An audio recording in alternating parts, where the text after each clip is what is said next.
with my 3-year-old, so opening a bottle of wine with this exact second, not the best idea, but will be opened as soon as you guys are done.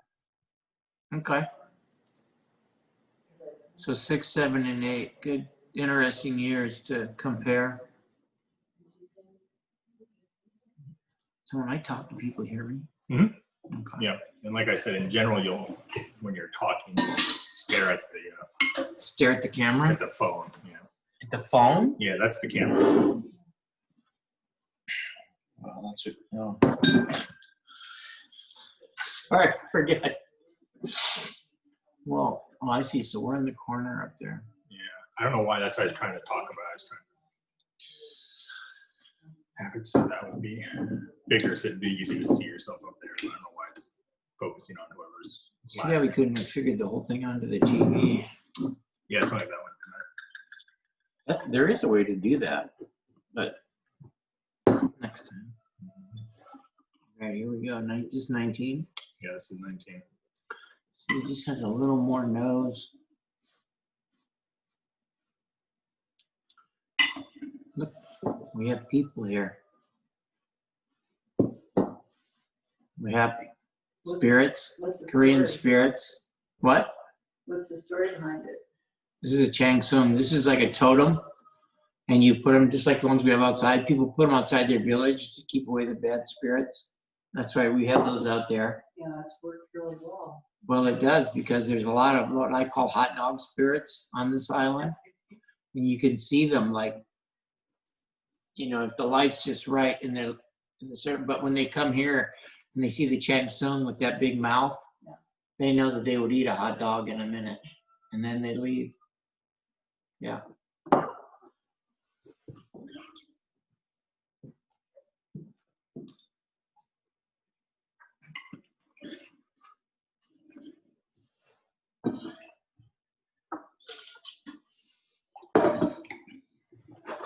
Again, the acid seems pretty good to me.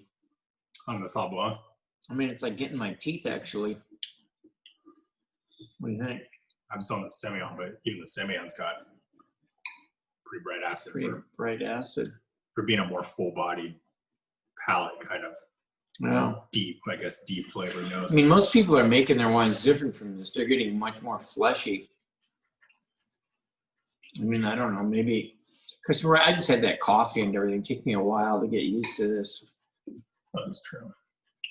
So we'll get started going here. I'm sure people will join in as we continue to go through the wines that we chose to taste today for our virtual open house. For those joined with us or eventually joining us or watching the recording this eventually, my name is Will Camarda, and I am the winemaker here at Andrew Will. I'll be talking today along with my father, Chris, who is the owner and original founder of the winery and essentially still co-winemaker here with us. Like I said, we've got 12 wines to go through today, and we'll kind of just go through them one at a time. If people have questions, feel free to chime in with your question or, you know, send a note in the chat and we'll make sure to answer it. Doesn't necessarily have to be wine related. We have a couple, let's, you know, let everyone in real quick. We know.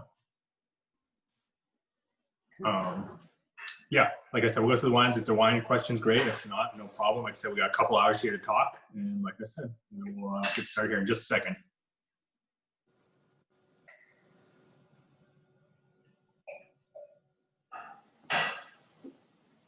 You can see they have like a little thing back here, like a little Korean backpack. Yeah.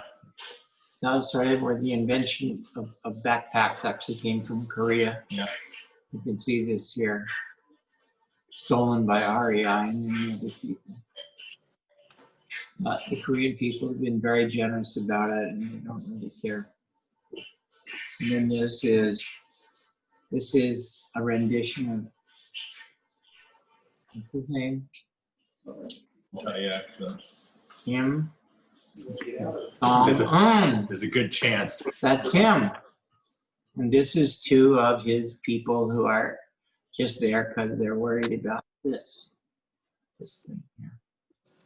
Or they wouldn't be there. They'd be like, whoosh, gone. What do because I don't know what's going on. Look over here. Who's this? Another person. This is the person standing by the bottle. All right. Well, we'll get started here with the first wine. We have the Sauv Blanc in our glass right now. So both these two whites that we'll be trying are both our most recent bottlings of our white program. Sauv Blanc, both are also from Two Blondes Vineyard, which we planted both these varietals back in, you gotta remind me when we planted these. 2015. 2015, I think. Yeah. We're pretty sure. No, we're excited. You know, this is the only white we have at Two Blondes Vineyard, which for those of you who don't know is essentially our state vineyard that we own over in Zillow, Washington in the Yakima Valley. What was one of the reasonings why you were so interested in planting white grapes? Well, we had these 2 acres that had sat there since, you know, we started in 2000. It was doing nothing. And I think I just got talking with Chris Hoon, who was then managing it. And Patrick Ron has since replaced him. And we decided it'd be nice to fill up the space. So let's do Sauv Blanc and Semillon and just sort of stay in that tradition that we've seen in other parts of the world that have gone with the kind of blends that we make. We could have planted anything there. I think I don't really like Washington Chardonnay too much. Chenin would have been good. Even Riesling, I think, might have been interesting. It's relatively cool there. But I'm glad we went with the Semillon and the Sauv Blanc. I think Semillon's very, very well received grape by the Washington environment. I love the way they grow it. I've always liked Le Coles, they're a longtime producer of it. And I think Sauv Blanc grows very well in the state too. So the one wine is 100% Semillon, and the other one is the Sauv Blanc. Actually, has quite a bit of Semillon in it, 25%.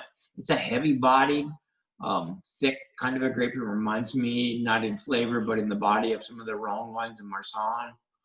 I like that quality about it, but it is a very honey kind of a palate when it's young.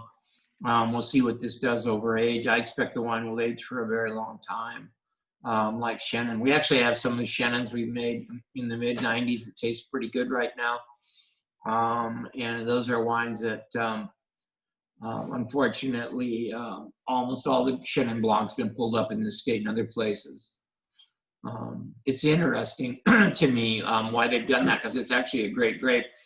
But unfortunately, it suffered from its own virtues, and that is they could crop 10 or 12 tons per acre in California and get a really pretty nice white wine. Even at that extremely heavy crop load, it had good acid. And then they people took that and they left residual sugar in it. They kind of ruined the grape as a brand name. But it is a terrific grape. It ages so well. It's a very interesting grape. What do you think about this 2019 Sauv Blanc here in front of us? Both of these striking right now. And this is almost my second tasting of it. It's been in bottle with 2 months. Yep. The acidity is pretty strong in these wines. They're quite bright. The fruits there coming out a little bit more in the Sauv Blanc and Semillon than in the Semillon only wines. Although the Semillon smells a lot like honey. We'll just see how they go. They seem to be pretty well balanced wines. We do like the brightness and acid in white wines, so we're willing to sacrifice lushness in order to have acidity. And that's just the way we feel about it. Yeah, the acidity is an important part of, I think, these wines, because they do tend to fit more in that medium-bodied white wine. They're definitely not the more lean, light style, but that acidity really balances out and makes them going to be great food wines. Really. Yeah, I mean, it's like, now that I've tried this 2 or 3 times. In the back of the palate after you've tried the wine, it's just this acid really lingers. Mm-hmm. Yeah, for us. Which is interesting. I didn't notice it that much before we bottled it. Did you? No, I don't think I thought it was that pronounced. Before we bottled it, and that's probably just a combination of the vintage. It's also going to be a combination of the way that we age. So we're doing pretty even mix of stainless steel fermentation and wood aging. Like I said, that's kind of done on purpose for. I don't know if there was any new barrels in this one. I don't think so. In the past, I think in the 2018, we might have had one. No, we had 2 or 3. So now these are essentially Maybe 2. and now which are now just 1-year-old. And this year we have a couple of new ones coming too. Yeah. So maybe of the wood barrels, which are what, half? Yeah. There's probably 25%. So it's not much new oak in this, but some. You know, it's amazing the difference though when you go up there and try the 2 wines, and the one that's been in stainless and the one that's been in oak. Not only has the oak is much more of a clarifying agent than the stainless is. But that aside, the wines, it's hard to even think that they're the same wines because they seem that different stylistically. I don't know what, when we picked these last year, what was it, around the 20, you just looked it up the other day, what was it? Yeah, I think it was around between the 18th and the 22nd, give or take. Right, and now we've already picked this year. We've already picked the Semillon, and the Sauv Blanc should come next week. So the Sauv Blanc and the Semillon is, well, that was like 10 days ahead, and the Sauv Blanc will be roughly 10 days ahead too. But we're starting to see, we've already got some Merlot from Ciel, and that's 2 weeks in advance of last year. So we think we're going to see things coming in rapidly this year. The weather seems to be staying warm, and so it'll be interesting. I thought it was going to be more like last year, but it isn't. A lot of times when we had fairly even heat throughout the summer. When you get these heat, what do I want to call them? Heat. That's not the word I want. Anyway, prolonged heat experiences in the vineyard, it actually slows the growth down so much that it can push it further into the fall. But when it's warm, instead of say 90 instead of 105 or something, the grapes seem to keep ripening and pushing along, so you can get these earlier harvests with this more even temperatures. And we'll see how it goes this year. Who knows? Yeah, I get a lot of that honey note that you were talking about in the Semillon. Yeah. Initially tried. Yeah, definitely a varietal in Washington that's not terribly widespread as far as planted acres. Yeah, but that's due to because of Chardonnay, the national proliferation of Chardonnay that, in my view, is a little bit better than 7-Up. No, it's definitely a fun varietal that we make. Typically, we only make 1 barrel of it, and it's done usually all in stainless steel to kind of preserve the, like I said, that kind of freshness in the wine. The rest of it will go into the Sauvignon Blanc. So was the Semillon in wood or I believe this year, actually, in 19, we did do it half and half. So I think there's 1 barrel of oak, and the rest was stainless. And for our single bottling, though, of Semillon, it was all stainless steel barrel aged.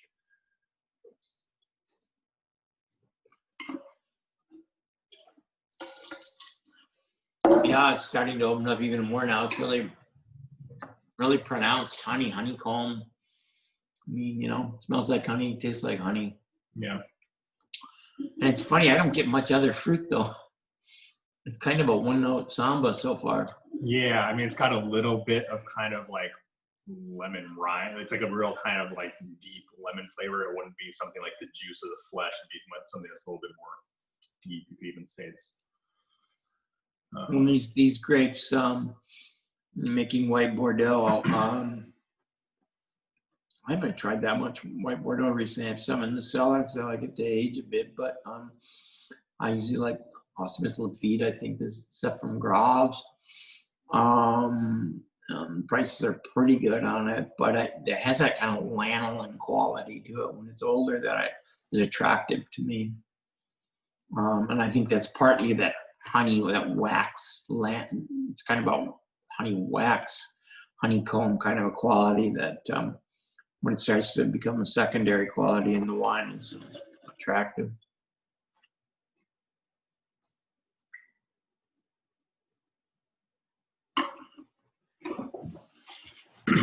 series. So I think going forwards will be all red. So the next wine, which is a red wine we'll be showing, is our 2018 Shampoo Vineyard Merlot. This was bottled semi-recently, back in about 2 months ago as well, about a month actually ago. But once again, we are really excited about it. We don't make too much. I think the last few years we've only made roughly, 150 to 200 cases of this Merlot.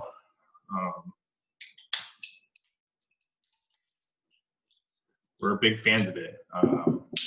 As many of you know, Merlot is still taking a relative backseat, I think, to Cabernet Sauvignon in this country, making it just unfortunately a little bit harder to sell. That being said, I've definitely seen a resurgence of the grape, both here in Seattle and Washington and around the country. I think a lot more people are finding out that people are making these much more serious versions of Merlot. And versions of Merlot that actually taste like Merlot, which is surprisingly and part of making wine that not everyone kind of abides by.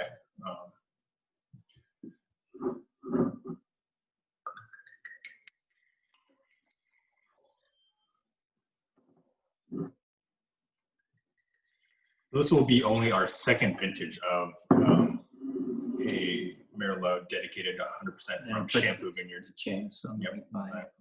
Yep. Once again, we've been obviously working with the Shampoo Merlot for a long time, as many of you guys are probably very familiar with. A good chunk of it goes into the Shampoo blend, as well as some of it that goes into the Sorella.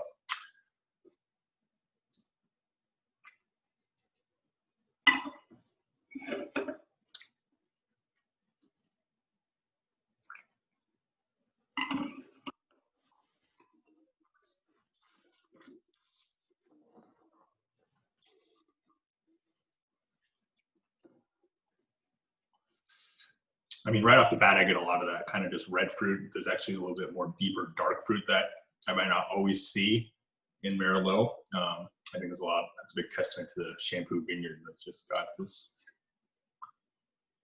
older vines that really create just kind of a rich yet still elegant style Merlot. I also get some of those kind of secondary and tertiary characteristics that also make Merlot very interesting, which is that kind of somewhat dark, bittersweet, dark chocolate. Got a sense of minerality that's kind of almost dusty to it, which makes it, as my dad would put, very attractive. And it's, like I said, it's more of a medium weight Merlot. It's the type of Merlot that I think a lot of people who would tell me at tastings or passing that they're just not big fans of would be surprised by something like this. That this is really what Merlot is, what we think is supposed to taste like, especially from Washington State.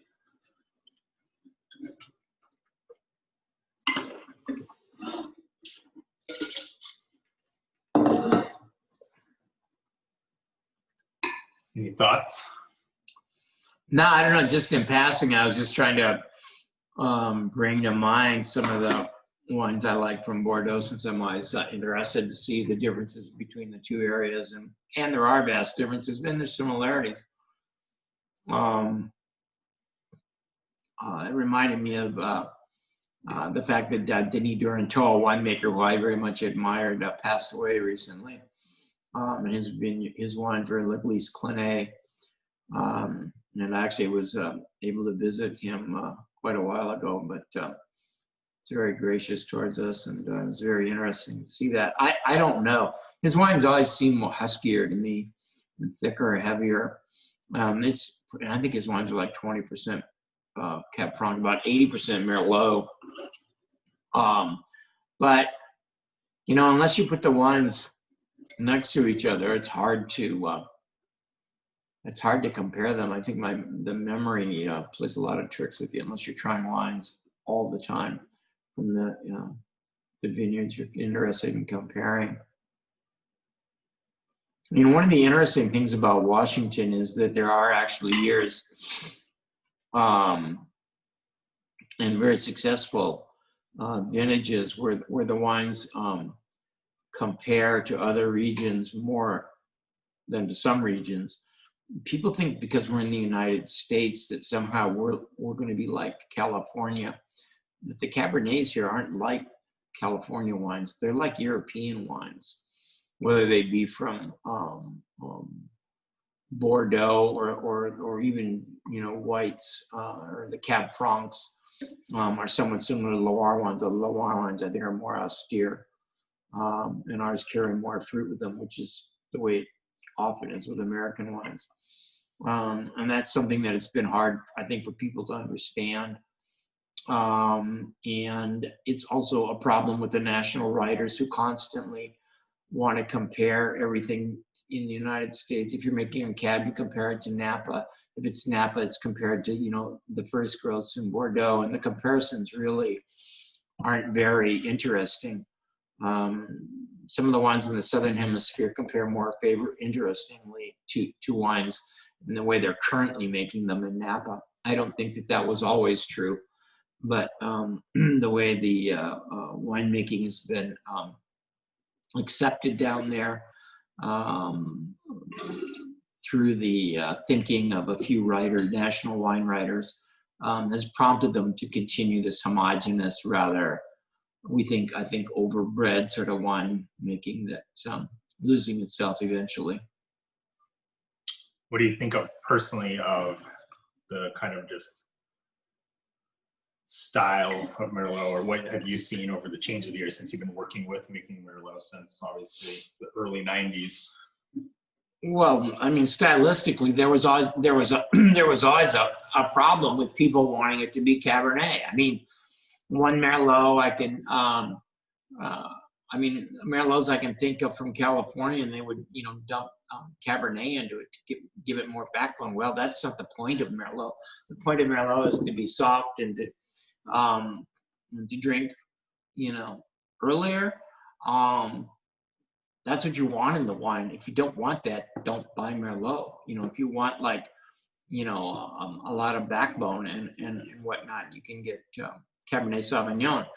Now, when you buy European wines, a lot of times that's not true. You try a wine that's from a really good vintage in Pomerol, and you're probably going to want to keep it for a while.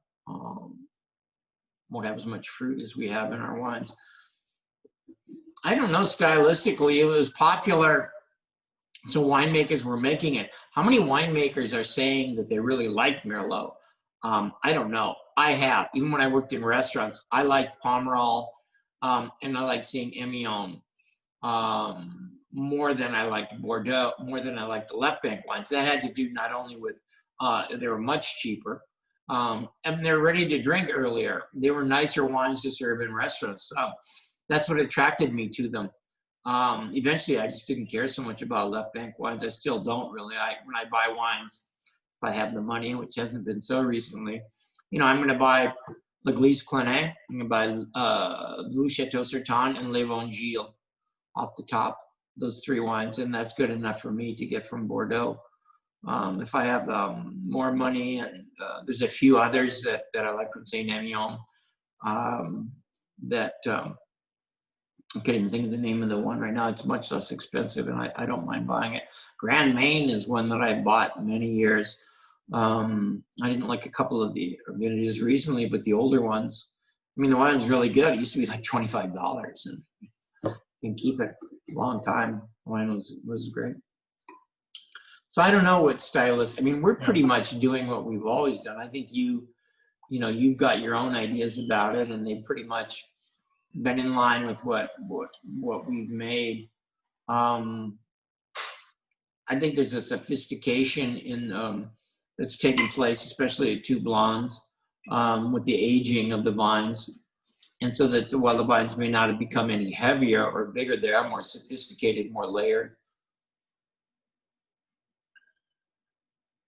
How do you think this is going to age, and what kind of time window? I know everyone always wants to know what their drinking window or how long the wine is going to age. And Merlot is one of those grapes I think people necessarily assume, obviously, as being a long-term ager, but obviously, as we've learned, the French have been doing it for a long time. Well, they can go. I mean, I've got 95 Merlots now that I think you have to drink them now, but they're great.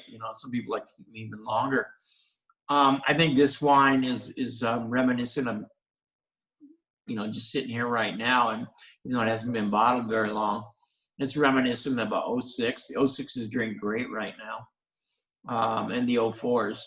I think this is a little bit better than 04, more like an 06 in my view, maybe 08. And I think you could drink it 3 years, 2 years, see where it goes from there. Yeah. I mean, the longevity of the wines are great, but what's the point of aging wine? It's for the wine to get better, not to get simply older. It has to get, has to get better. That is an important part, getting better. For me, this is actually exciting to taste because these are all recently bottled for us. All of the single varietal line we do, as well as our blends, were done much later, or not much, but definitely later in the end than would have, due to a lot of the concerns with COVID and being locked down here in Washington for a few weeks. That being said, this vintage is already looking to be really, really good. I mean, these are super young wines in the scheme of things for us. We're just releasing the 18 Merlot. We probably still won't release the Cab Franc or some of the Cabernets for at least 6 months to a year. Which is typically kind of where we get it. But trying to wine this young already, only being bottled for about a month, it's really expressive. Like I said, it's a vintage that seems like it's got a lot of balance to it. I know it's a term that gets tossed around, and we tend to use it. I like what you said about the second, sort of cocoa and some of these other things other than fruit that are in the wine that they already show. And that cocoa, maybe, I don't know.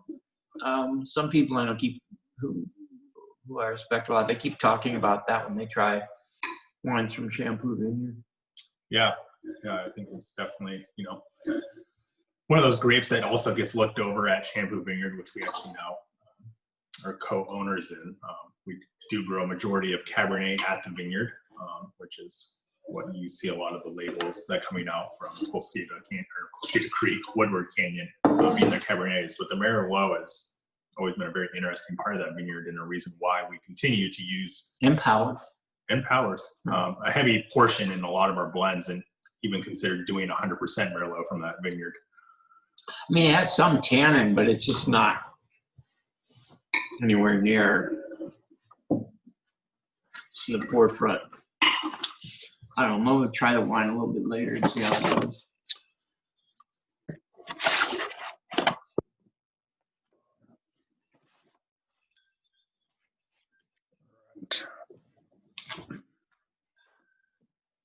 So for the next part of this tasting series, we're actually going to do a little mini vertical. We have 3 vintages of the Two Blondes Vineyard Red Blend, 2014, 2015, and 2016. Do you have a preference on which way you want to start with these? Yeah, let's start with the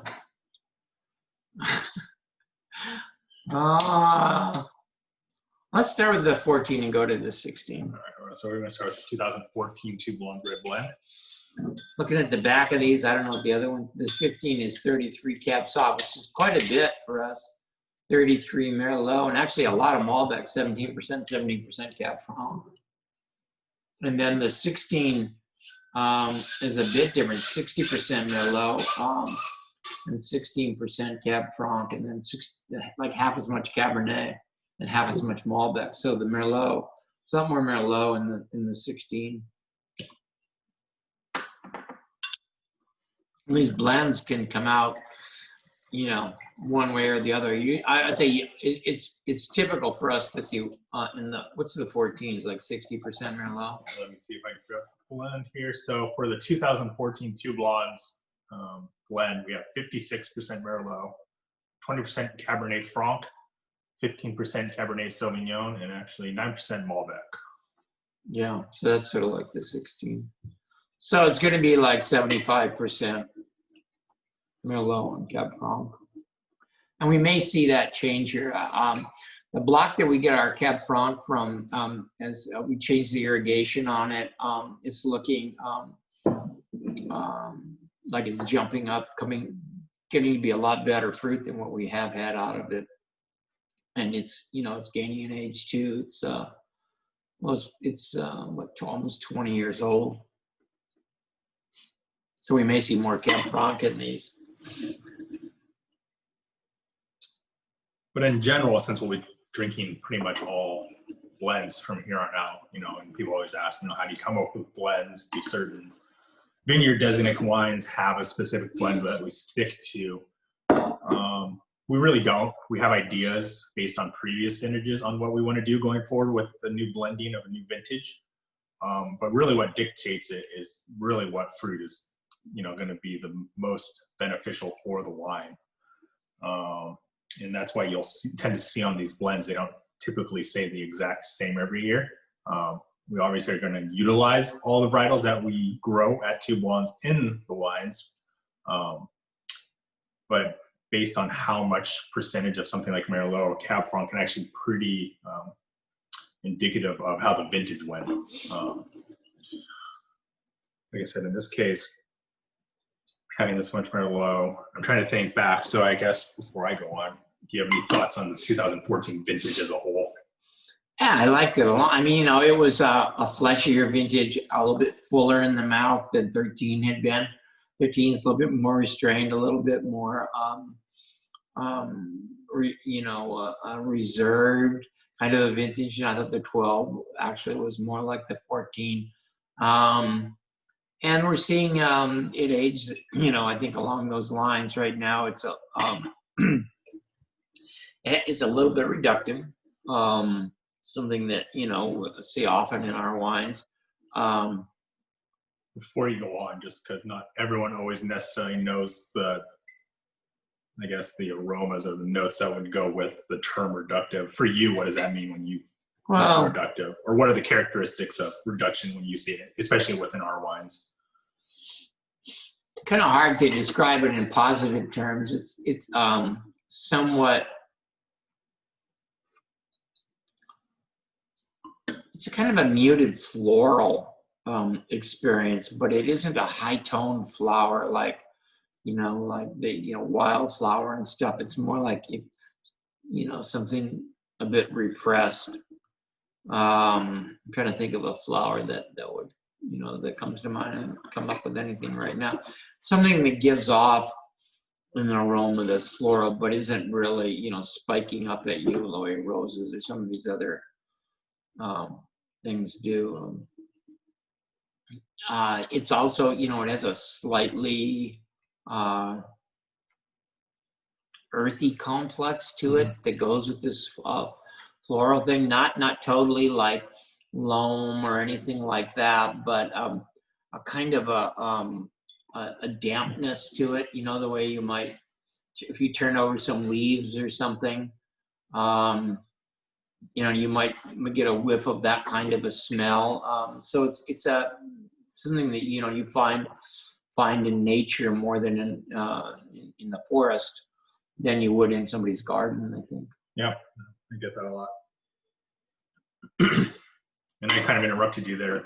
I was asking earlier about some thoughts on 14 as a vintage. I personally had only been here now for about a year full time, so I have to admit that I was not making all decisions as far as picking and even blending at that point. So like I said, that's why I'm asking you just really what you were going through as far as the thought process on. Well, I mean, it's the same even that we do now. We sit down with the wines and try and come up with a blend, that was satisfactory. That seemed exciting. So I pretty much did that just the way we do it now, or you do it. As I said, the wines were easy to like.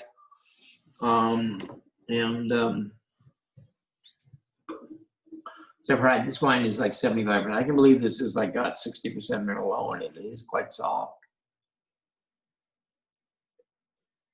Kind of, the nose is starting to come out a bit more now. I think it takes a while for these wines when they're open. I mean, when I sit down at tastings, I'm always amazed. I mean, I'll try my wines and go, oh my God, what happened here? You know, and blah, blah, blah.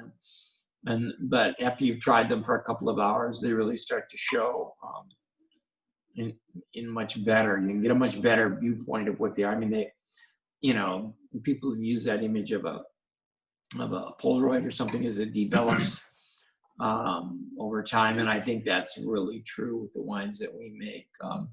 Lots of times you can get a lot of sort of accidental flavors in wine, especially from barrels, or if you're making high alcohol wines that immediately taste sweet, and not from ripened fruit, but just from alcohol. And oak, and those jump out at you, especially with Cabernet, which is, you know, not going to show that well early on. People tend to jump on those wines and get excited about it. So I think with a little more patience, you can start to see wines that I think are a bit more focused, a bit more carefully made, faceted is a word that I use. As we continue to enjoy the 14 and let it kind of open up, just once again for people that aren't fully familiar, can you give us just a quick recap of the vineyard itself and why you decided to even plant your own vineyard? Yeah. Well, I don't know. Most winemakers want to have their own vineyards, and there was a time in Washington when everybody was worried they weren't going to have enough grapes. I mean, there weren't a ton of vineyards around back 30 years ago. And we were always worried about that. And so when first time I got a bit of money, in '99, we bought the property, and it was 36 acres. By 2000, we started to plant it, and we planted the whole thing, which was, in retrospect, was a mistake, because 3 years after that, I ripped out 7 acres on this one slope and then replanted it with clones that I wanted, because I had wanted these clones to start with, but they were available in California, but they just were available then. They were expensive, and I still didn't have the money to get them.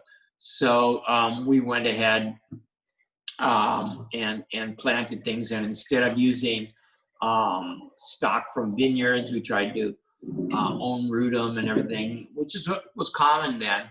But those are things that I would never do now, and they were mistakes. So anyway, we got it going, and it was a struggle.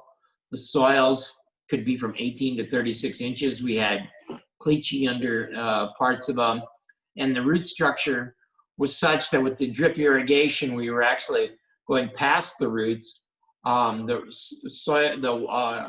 water was evaporating and pulling up salts, which were slightly toxic to the roots, and were making it hard for them to grow properly. So we started with 2 kinds of irrigation. We left the drip in, but we also put it in mini sprinklers to get the roots to grow out as well as down. And after a few years of that, the vineyards came around. But it was a mistake, a big mistake, to not get plants from from nurseries that were, that were a year and a half old. It was a bit more expensive, but I didn't eat all the fruit anyway. It was just, like I said, I was just kind of going with the flow then, and it was a mistake. But eventually, 20 years later, it's all sort of washed away. So I just poured the 2015 Two Blondes blend. So as we kind of were talking about earlier, this one's actually a much more even split of all the varietals that would grow out there. So, about a third Cabernet, Merlot, and then almost even split of Cab Franc and Malbec to make the rest of it. So this is a much higher percentage of Malbec than we probably would normally do from this vineyard. But right away, I don't know if it's Malbec, but probably more likely the vintage. But this one has just a much different initial just character to the nose than the 14. The 14, as we kind of mentioned, had a kind of sense of reduction to it. Things were more of like a, like I said, an earthy, more muted floral notes. This kind of jumps out at me with a lot of fruit. It's got that floral notes to it, which I think is Two Blondes vineyard characteristics, but I also get a lot of really bright kind of raspberry, almost like, you know, borderline black red cherry that jumps out. It was a hot vintage. 2015 was, I think at the time, probably the hottest vintage on record for Washington.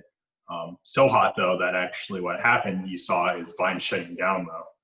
I think we had a stretch at least once or twice during August and even late July of, you know, well over 100 degrees, 100-degree days. And essentially, you know, I think when it's around 95 degrees, vines start to slow down. And like I said, eventually they'll shut down to protect themselves, in which case, like I said, you're not getting any ripening. So kind of counterintuitively in some ways to the idea that, you know, it was just so hot, these must be big, ripe, you know, alcoholic wines. They actually have a lot more elegance than I think most people would expect from, like I said, this vintage, especially in Washington.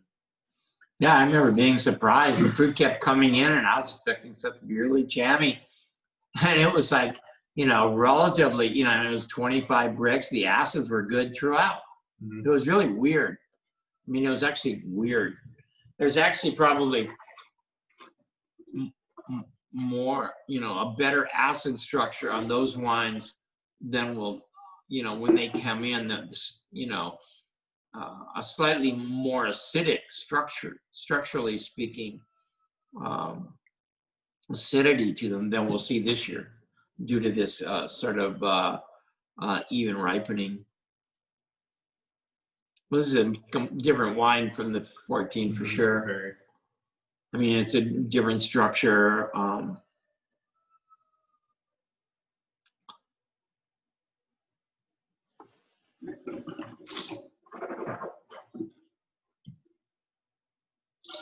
It's funny, if you don't try these wines all the time, sort of, I do, I forget what they were like. Mm-hmm. This doesn't match anything in my memory of this wine, what I tasted it last time.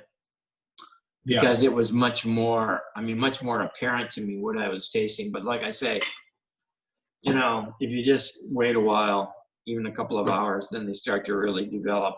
And when we're trying wines, you know, it's usually just Will and I, we might try 10 wines. Well, they're just sitting here until they're here for 3 or 4 days. I sent a bottle of the 17 Two Blondes to a friend of mine, William Kelly, and who has a very, very, very good palate. And he was, you know, he said how good the wine was the first day, but he said by the 5th day it was tremendous, you know. So, and this guy has got one of the best palates in the world. So you can see that in our wines and in other wines too.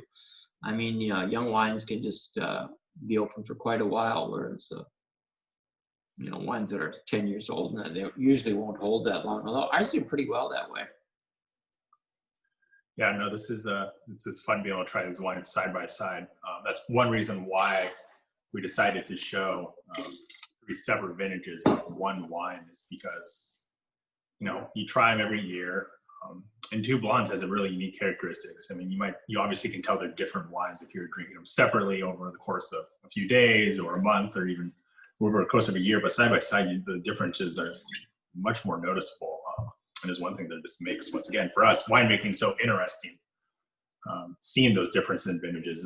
And I think that's something that, especially as I've come to embrace those, I've now taken over more of the production side of the winemaking, is, you know, embracing and allowing that vintage to shine through.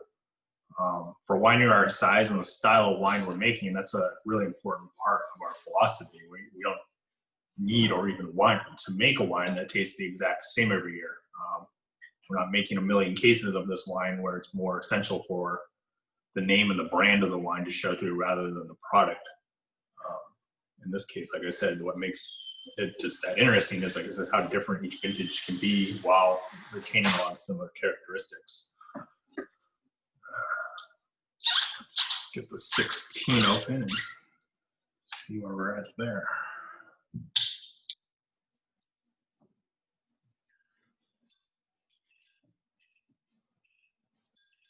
One thing we aren't obviously going to show today, but I think would be interesting for a future video, is do a side-by-side tasting of the wine that you put in screw cap out of. Yeah, I was just thinking about that. I mean, I could run down there and grab the 2 bottles if you wanted, but those are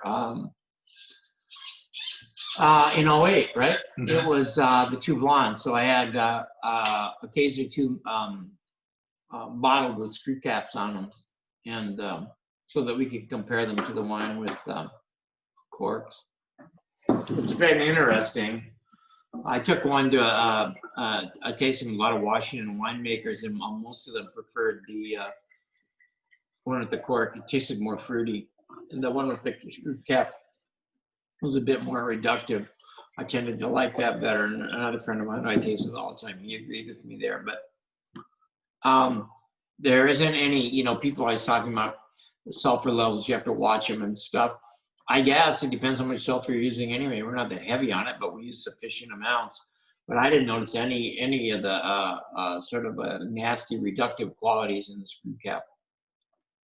So right off the bat in this one, I mean, the fruit here is much darker. I mean, this is like It is. And people were always talking about the 15 vintage, but man, I'm not sure the 15 vintage isn't. Man, I mean, just the nose. And this goes against thinking, and I haven't tried this yet, but 15 is about 30% less fruit. It was that warm and the plants were like, I think I don't want to labor the point about the heat, but that's, they're protecting themselves. In 16, you have the opposite. We got 30% more fruit. You're thinking, oh my God, it's going to be a washed out vintage now. But it wasn't, it was just there's a kind of a harmony that you can be involved in with these plants. Like what we're seeing in the world right now. There's a biological world around us that pays no attention to us at all and can run us over if it wants to. The same with these plants. You can do what you want to influence them, but by and large, they're going to do in a much more direct and sensitive way what they need to do as a entity, almost as a kind of as a thing in its own right, in that's conducting its life according to the weather and the water, the sun, the wind, where it is in the in the soil, much more than we can influence it.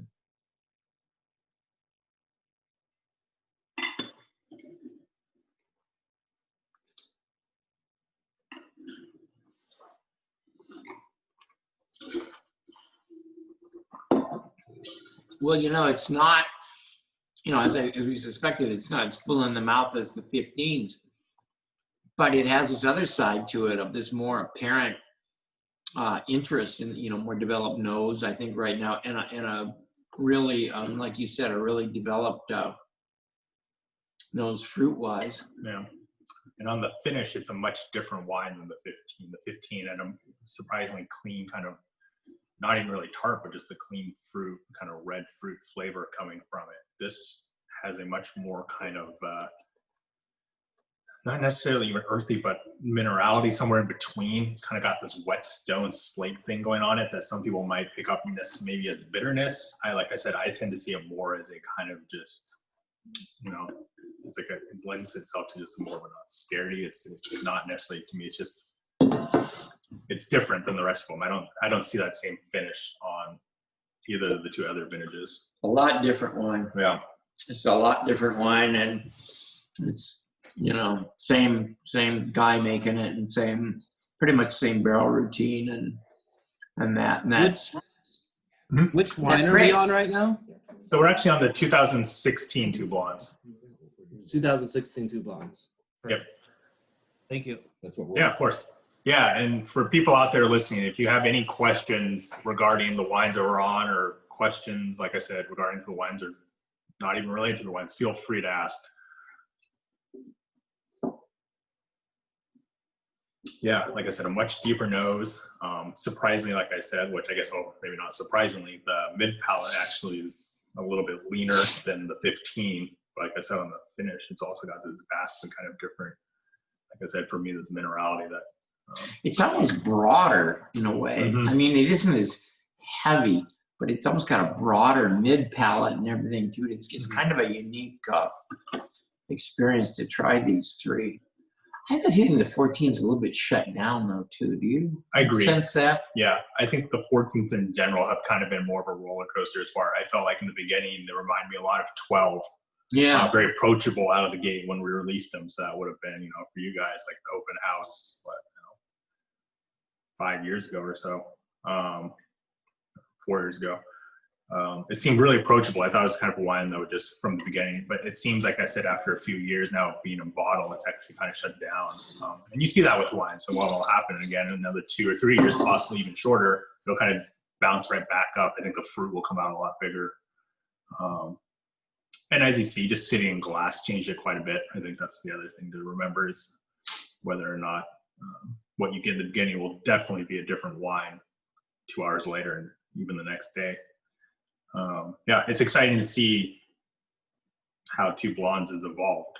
Like I said, I came in at the 2013 vintage, actually. So we planted that vineyard, as my dad said, back in the early 2000s. So this is actually now, the vines are starting to actually get mature, and you're starting to see that, I think, in the wines. I think you've seen in some of these most recent vintages, even 2014, 15, and now even 16 here, a decent amount of, just like I said, broadness to the wines. I think they tend to feel even more complete than some of the earlier 2000 wines that I've tried in the past, which had, like I said, a lot of the Two Blondes characteristics, but I think with those vine age, you're really starting to see the wine become just even more complete. It's a great vineyard. Like I said, it's got a lot of really interesting characteristics that I think differentiate it from other vineyards around the state. We're obviously big fans of the Yakima Valley. Yeah, well, since you brought that up, why, it isn't like, the Yakima Valley didn't have some of the advantages some of the other areas had when it started out, in the late 80s and the 90s. I think part of that was the visions that the winemakers there had were a little bit different from some of the other winemakers' visions, and so it didn't catch on as fast. But now after 20 years of looking at the Two Blondes vineyard, we think it's usually our strongest Merlot. We like the way we've planted it. We like the thinking that's gone into it. We were always high on Merlot and especially Cab Franc. Excuse me. When I planted it, 35% of the vineyard is Cab Franc, which even now is like people just won't do it. And as I've said, maybe too many times before, I think it's the most important grape in Washington. It grows.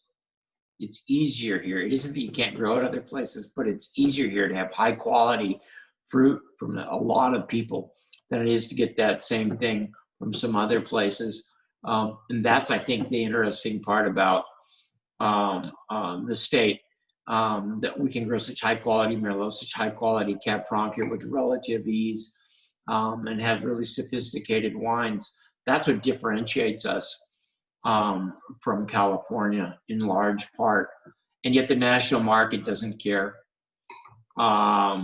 It's what has to happen, I think, for this state to be, to more and more have its own profile, so that we're not just some other, sort of part of California somehow in people's minds. And that is what we see when we travel around the country. They, in a general sort of a way. Touching on that actually a little bit more actually for me, because you actually used to make Merlot from Walla Walla. Do you also see differences around the state in the styles of Merlot that come from different vineyards throughout? Yeah, for sure. I mean, the wines from Two Blondes were always softer, and the structure was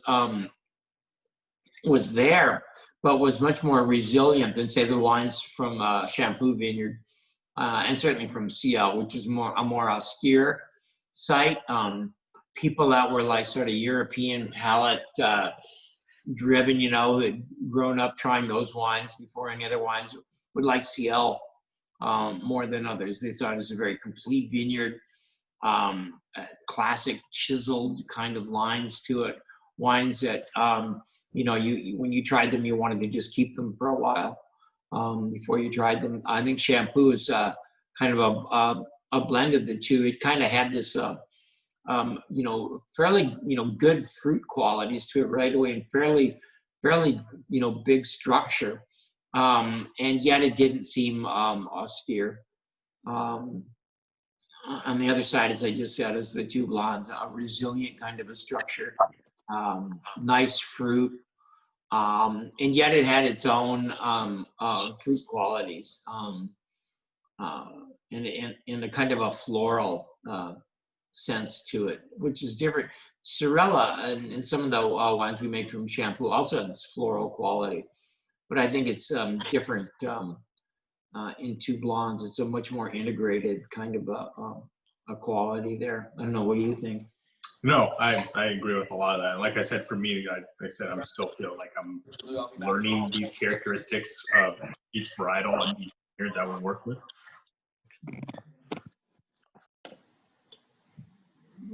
Mike here for now, just because of the feedback. Feel free to unmute and chime in, Mike. Like I said, I'm just doing it for keeping things audible for us. Yeah, I mean, I over even the past few years now, of really being more involved in the winery and the vineyard as well. The differences between, like I said, the Yakima Valley, Red Mountain, and the Horsehead Hills becomes more and more apparent to me as we work with these vineyards that we do. And as I continue to taste other Washington wines from, like I said, around the Strait, Walla Walla, the Gorge, different parts, it really gives you a clear picture too. I think for a lot of people that aren't familiar with Washington as a region, how different the wines can be and how different varietals can grow. It's really easy to obviously group together a region as one, so that you would imagine all wines kind of taste the same from there. Especially if you're only growing only a handful of varietals, maybe Cabernet, Syrah, certain things, Merlot in this case. How vastly different they can be from winery to winery and vineyard to vineyard too, is that in the same manner. All right, well, we're going to keep going. We actually have 6 more wines, and like I said, I want to keep you guys here forever. So I wasn't planning on it, but because it was so interesting tasting the wines side by side with vintage, I think we'll do the next 3 wines in a vintage comparison rather than go through each wines from each vintage.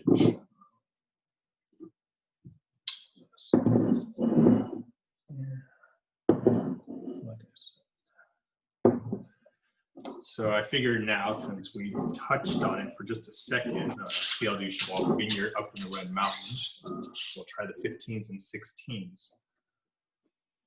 Are we on the Shampoo? So we're actually on the Ciel du Cheval. So we have the 15 and 16 Ciel, and then I figured after this we'll do the shampoos from 15 and 16, and then the 2 Syrillas. Oh, perfect. Thank you. So, like I said, let's start with the 15 and see what we think of the vintage for Ciel du Cheval, which, like I said, We've already gotten our Merlot, our first Merlot from them, came the other day. Which is, when did we get it last year? The 29th or 27th? I think somewhere in the 27th, so we're almost 2 weeks. Well, we got it on today's the 12th, and we got it on the 8th? On the 9th. So that's like, 18 days, it's 2.5, it's 2 weeks plus early. But that's only the first clone. These clonal selections that we like to get don't always ripen at the same time, so it's kind of a problem, but we've had worse problems. Yeah, on that note, like my dad was saying, we do have some of the Merlot in from Ciel as well as some of the whites. Everything so far is shaping up to look really good so far. That being said, we're very early into the picking season, and as we learned from last year, things can change pretty quickly. But so far, everything looks really good. And I think next week, we're already planning on taking the rest of the Merlot from Ciel du Cheval, some of the Merlot from Two Blondes Vineyard, and the Sauvignon Blanc from Two Blondes as well. So these wines are, well, this one's like 2/3 Merlot, and the rest, 37% is Cab Franc. And that's pretty much the way we're going. This one is a little bit more Cab Franc in it, the 16. But we used to use Cabernet Sauvignon from Ciel Du Cheval, and we liked it a lot, but I don't know. After trying for 2 or 3 years, just the Merlot and the Cab Franc, I liked it, more, I think, without the Cabernet in it, even though the Cabernet was fine. And so I stopped using it. Sometimes people, think, well, there must be something wrong with the Cabernet. There's nothing wrong with it. This is just the way I want to make my wine. It's kind of like people ask me how I do the blends. I do what I like, basically, is what it is. There's no magical index out there in the universe that I'm somehow grasping hold of at different times. It's just me, and other people sitting here, with the same equipment and stuff would probably maybe be making a different wine, and that's fine. That's actually the best part of the whole thing, is the diversity in the wine world. And that's partly my problem with some of the winemaking being done today, is that because it's so one-sided in terms of what they want to achieve, they end up with very homogeneous wines, all tasting, pretty much the same. And as long as they get the nod from the people they want to get the nod from, that's good with them. It's kind of, for me, something's backwards there. I thought I was the winemaker. So I like to keep that in the forefront, even though I'm not really making the wines anymore. He's still up there pretty frequently. Right off the bat, actually. Well, I am, but I'm not. Basically, you're Sure. doing the thing. I'm just kind of around. When you live 100 yards from the winery, you might as well come up and check. Once in a while. There we go. I was up there today, by the way. Did you look? I'm going to go after this. So this some of session. the starting to ferment. The whites? Whites are starting to go. Yeah. I'm probably going to turn the cooling on the reds. Yeah. On the tank just to be safe. I didn't notice anything. I didn't know if it's going, but the temperatures are okay. I didn't smell anything yesterday when I left. Yeah. But yeah, that's part of the winemaking process. That in the beginning is always kind of the most hectic, is things when things will start, and if making sure they start and everything stays healthy. For us, actually, like I said, going off topic of the 2 wines we're on right now, it takes usually 2 to 4 days for our red wines in tank to start fermenting on their own. Like I said, we're not using any commercial yeast, so it does tend to take a little bit longer because we're still in a part of the year where it is relatively warm at night still, and obviously very warm during the day. The fruit's coming in warmer than it will be in the October, especially near the end of October, where the fruit comes in. Essentially, it's really cold. In which case, what we'll have to do is turn the heating jacketed parts of the tank on to obviously get the fruit moving. Otherwise, it will be sitting there for over a week probably before it gets warm enough, if ever, to ferment. Yeah, right off the bat, I do notice that I get a very similar, I think blind, you would even be able to tell that this is almost a 15, just drinking it. It has that same kind of right out of the gate. It does. It does. But it also has that CL kind of a tannic kind of a structure to it. Really nice nose, though. The wines from CL, and yet it has almost rustic quality to it. As much as people wanted to call CL as classic and all, it has a kind of a farmy kind of a, agricultural quality to it. That's interesting. Yeah, the tannins have almost kind of like, yeah, it's like a dusty, they're not just like these super silky kind of, they have this, yeah, they're smooth, but in a different way. Some people don't like that too. And they don't. Back in the 70s, in the 60s and the 80s, when we tried wines, they might be tannic, especially since back then, we had, in the places where I worked, we'd have like 15 or 20 Barolos and Barbarescos on there because they were so cheap. Thing we'd say the wine's tannic, that didn't mean we didn't like it, but that's almost what it is happening now. People want this, what they say, one guy used to call it the liqueur-like quality of the wine. Well, if you want liqueur-like qualities, maybe you ought to drink Sambuca, because that is liqueur. It has the beginning, middle, and end. Doesn't exist in those. In wine, it does. That's one of the things about wine that I appreciate. Sambuca is just all one, it's one all liqueurs are that way. Grand Marnier, who cares when they made it? It's the same, you know, and so is Sambuca. Wine's different that way, and I don't think that anybody should be trying to make their wines in a liqueur-like way.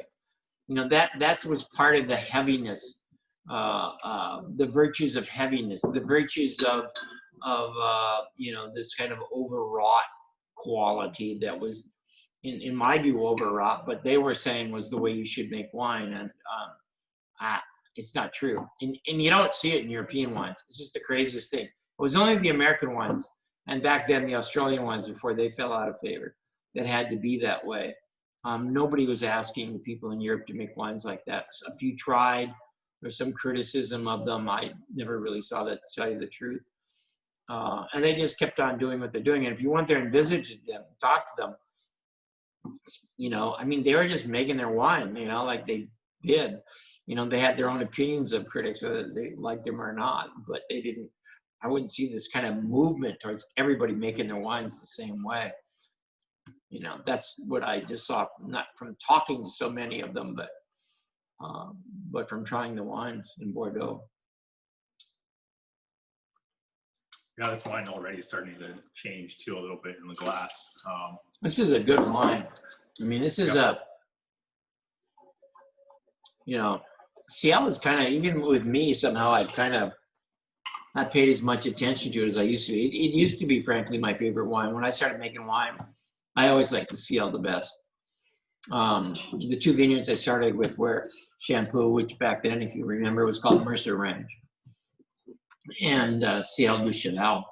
That's where we got all our fruit from. Then after a few years, we started getting fruit from Walla Walla. And I made wine from Seven Hills for quite a while. Let me think how many years. What was the first Seven Hills I got? Maybe it was 94. I don't know. Can't remember. 93. I got Pepper Ridge. I had made the first vintage of Pepper Ridge. That fruit, it was so cold in that year in 93. I had to go. I was in a little warehouse on 15th Avenue where the bridge is now to Magnolia. And I went to the QFC down there at Interbay, if you know that. Anybody from Seattle probably has been there sometime in their life. And bought like sugar, bags of sugar, I think around 50 pounds. And I came back to the winery and just dumped it right in there, which is not what you're supposed to do. But I was trying. Those wines today, if you try them, we were picking, those wines are coming in late at like 21 bricks, if we were lucky, and I was still adding sugar to them. You try those wines now. They're not the biggest wines in the world, but they are really interesting wines. It just shows you how you don't have to have this overwrought 26 and 28, bricks to make wines that are of interest. And that was the first year for Pepper Bridge. That was the point of it. They were only 3 years old too. And you can still, even at 3-year-old, I've got wines that the Merlot still tastes good. The Cabernet, I still got bottles of it. They're interesting to try, but I think should be drunk up now. Just because I noticed, I looked over and I saw Doug, you wrote a little comment about being in Chicago and seeing the large stores having Washington wines, but some of the more boutique wine stops only having a few Washington wines. I mean, I see that around the country as someone that travels now pretty extensively all throughout the entire country. It's tough to find Washington wines in smaller boutique stores, even though they're the ones that usually have more control over their inventory and the types of wines. I wouldn't put it on them. I think a lot of it has to do with the distribution model in the US that creates kind of issues on getting wines to those kinds of shops versus the ability of getting rid of a lot of wine in one big location.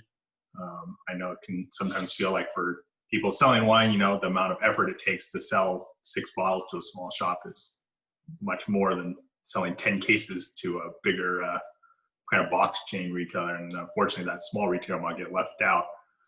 The other issue is just the types of boutique wineries that have the ability or the resources to get their wines into states like Illinois or farther. I really don't think, Washington now has, I believe, essentially 1,100 active wineries, but how many of those I don't know if I have any stats, are actually distributed outside of, the state themselves. 15% tops. Yeah, at best. And, and a lot of that's probably, if you base on production, really is coming from the bigger wineries.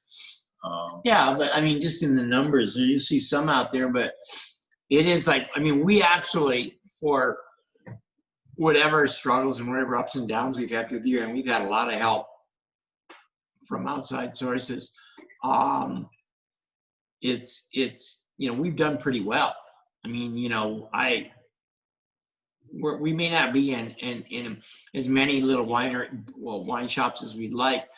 Those stores are going to want to sell, in my view, especially now, and even as you live in Seattle, they want to pick up wines that are like, they can sell for $12 or $15 a bottle that the European guys are having to sell even cheaper, and get them into the country. And they can sell that stuff really fast. Andrew Will, the more established you become, they can compare you pretty easily, prices and things like that. And if somebody's going to cut the prices, they're not going to do it. So there's some of that goes on. I think there's just kind of a, I don't know what it is. One guy in Chicago or Milwaukee came here. He loved the wines. He was very much into them. He thought about it a lot. And yet when I went to Milwaukee, he stopped selling them. I don't really know. And yet we look at places like, I look at New York and they have the wine at Bernardin. I mean, they came over and they were very gracious to us when we were there about a couple of years ago. The Cab Franc actually was the one listed the wine that they had there at that time. And they're pouring the wine at Daniel for the last 2 years. Well, Daniel, I mean, I don't know if it's the best wine, if they're the best restaurant, if there is such a thing as the best restaurant in this country, but it's a top place. And it is, they're discerning there, I can tell you. And yet they're willing to pour our wines there. So it's interesting to me that we're not able to be in some of these boutique places where you think we would be, the people that are, in communion with the owner, and they're talking to him a lot about wine, and they're interested in wine. He's obviously interested in wine, and yet we're not in there.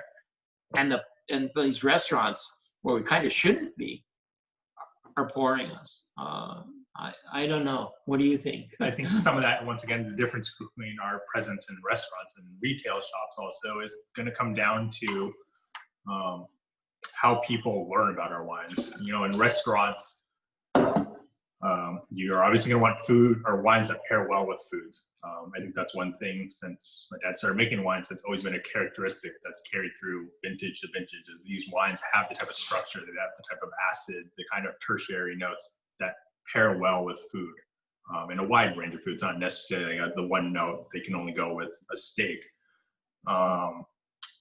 So I see wines like ours do really well versus maybe a wine that was scored or reviewed really well. But to be honest, it's not the type of wine that you would really want to enjoy with, like I said, anything other than maybe just the roast, a very simple wine that's only going to get simpler with food. With retail sales, it's going to be more based on what people are coming in to buy based on things maybe they've read. It comes down to obviously more personality of the store owner.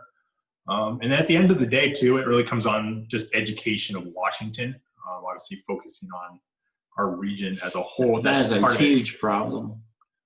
People just don't, I think, yet as a whole. I mean, obviously everyone in this chat and everyone on our mailing list are very familiar. And as I see, Doug's got a 90% cellar made on Washington wine, which is very impressive. But most people just aren't familiar with Washington. I mean, like I was saying earlier, I travel quite a bit to different cities around the country, and yes, a lot of the restaurants and retail shops know of us, but you do a small tasting and we are completely, I mean, obviously Andrew Will is usually unheard of, let alone the region. I mean, people still will ask me consistently, how do you grow grapes in Seattle with it being so wet? There's just a very little lag, and it's not on their fault. It's a combination of, like I said, national press, Washington as a region's educational programs and everything. I think there's just more work to be done. I think it's improving. That being said, not to be so negative, I think there's definitely been improvements on it. I think the average consumer with access to more information based on the internet has increased people's awareness. One thing that gives me hope actually is just how popular Cab Franc is, especially our two blondes Cab Franc, which we're not tasting today, but I'm sure many of you are familiar with. To see a varietal like that, especially from Washington State, have such an impact on people from around the country too, from everywhere from the coast to the Midwest to the South even. Like I said, it's a sign that I think tastes are changing as well, and that'll bode well for a lot of the kind of boutique wineries coming out of Washington who are making these more interesting wines. We're a young region. I think there's just some growing pains that are going to come along with that regardless. Like I said, most wineries are first generation wineries. You're really now just seeing the second generation kind of step in and take over. So, you know, in the grand scheme of things, we're still kind of finding our footing on how we market and educate people on our region and what we're all about. That being said, the quality is there. There's the right type of wines being made. There's the type of money behind it to get the wines out there, but it'll take a while. But like I said, I'm glad to see that there's so many Washington wine fans out there still. And like I said, continue to grow. And with a winery like ours, things like this are so important because, you know, because we're small, we don't have a large marketing base. You're not going to see pictures of Chris walking the dogs in a vineyard on a full-page spread in the Wine Spectator. I should be in a helicopter flying over it. Well, we'll see. I should be getting out of my helicopter. If we sell enough wine from this open house event, maybe we'll look into getting an ad with Chris in a helicopter. I could rent a helicopter. We could just rent one. We'll save a bunch of money that way. We could get one of those guys over there, those ranchers over on the other side. There's a lot of money. Those potato guys that fly me around for a day. Well, it's funny you brought that up. I was talking to Patrick Ron, our vineyard manager at Two Blondes, and he was saying some of the executives or people high up at big wineries that have massive vineyards, that's how they view their fruit, unnecessary for grapes even, or for orchards and stuff. I mean, these are I walk and you can fly. They'll just get on and fly. I mean, how you can really get a gauge of something that's growing on the ground. That's like going to Chicago and just staying at O'Hare. Pretty much, but no, it's amazing the difference in size, and that's something, like I said, I'm not going to go into depthly, and maybe at the end of this we can talk more about it. But well, to get back to the CL, these are really good wines. Yeah. I mean, I think I've neglected tasting these for a while because I got it. Even though Will made them, I'm pretty much impressed by the way these wines taste right now. They've got a quality that's reminiscent of wines. You know, that kind of tannic quality is there, but for me, it's a very acceptable tannic quality, and it reminds me of like when I would taste wines in the 70s and 80s from Barolo, say, where we thought, wow, these are really good vintage, but let's just keep it for a while. Not that they have the profile or anything like Barolo, but just something reminiscent about that. Those are two good wines. Mhm. And this vineyard, but takes a lot of heat now. It used to be everybody was dying to get CL. Not true anymore. People are very critical of it. If you walk through it, yeah, it's not as neat and tidy. Some vineyards, even as much as Two Blondes is, and certainly not as much as Shampoo. And there's, you know, and this is going on, that's going on, and that's a problem. And everybody has all these theories. But one thing that I learned from a friend of mine, Gary Figgins, he told me early on, he said, don't criticize the grapes until you made the wine. It's just tough to say anything negative about Ciel du Cheval. Even though we you know, they're not doing things like we would do them there, but these are pretty darn good wines, I'll tell you. Yeah, I mean, both vintages of these are Yeah, even better, to be honest, and I kind of remember them because it's been a while since much better than much better. I mean, It's, I get focused on Two Blondes, and that's all I want to try. Or I just want to try the Cab Franc or the Involuntary Commitment or something, or, you know, Sorella, and I kind of forget about CL. It's just maybe I'm just sort of being influenced by everybody around me, but yeah, these are both, and you know, and I think with CL too, I think these wines just need a little bit more time than the Two Blondes vineyard wines, or even some of the Shampoo wines made like that Merlot, which already seems to be much more expressive and fruit forward young. no, those are good wines. Yeah, I mean, these wines will age for a long time, but they're already in a very enjoyable window. I mean, like I said, I would say like 15 especially is. So this is the 15 and 16 Shampoo now. Yeah, we're gonna move on to the 15 and 16 Shampoo. Okay, so what? So This is a, one where we use, this has got 51% Merlot and 32% Cab Franc. So, 85% only 12% Cab Sauv, and a little bit of Petit Verdot. So,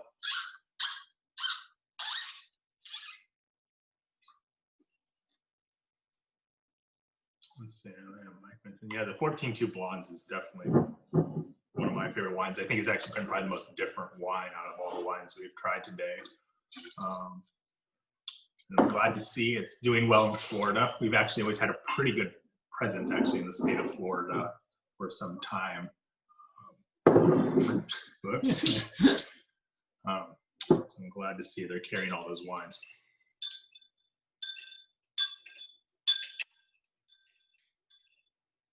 I mean, it's just such a different structure from either of the other two wines that we've tried.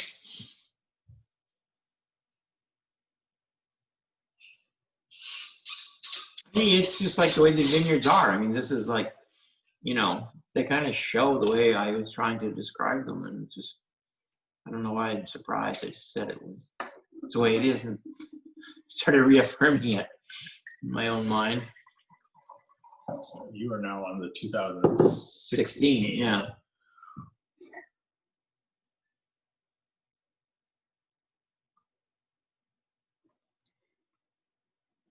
Yeah, I mean, just right off the bat, I'm still on the 15 shampoo. And the fruit is just darker. I mean, already it's much more reminiscent, actually, of what I think of the 18 Merlot that we started off with earlier in this session. Like, the fruit is just much deeper. I mean, it's more blackberry, it's more boysenberry, versus kind of the Ciantu Blondes, which to me is much more reminiscent of raspberry, like I said, like a tartar red cherry. But it's fresh. I think that's the one thing too that I always appreciate with shampoo is, well, yes, it has these deep, almost, rich style kinds of dark fruit. They're not overbearing. It's not sweet. It's not, cloying. It's enjoyable. And like I said, it's just such a different profile than the last wines we've had.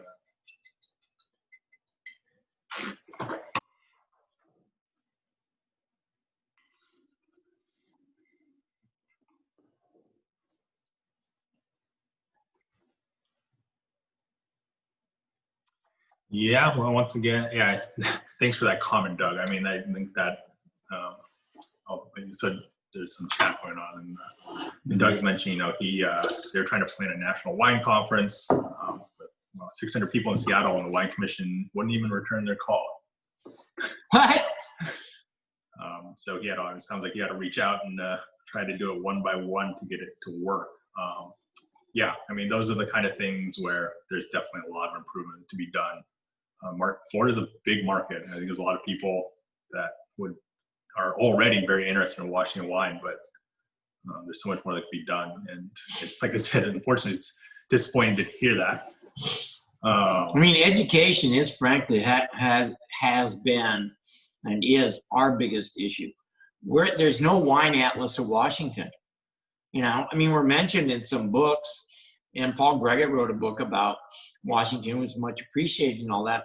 But where's the Jancis Robinson, Hugh Johnson Atlas of Washington wine? That's what we need.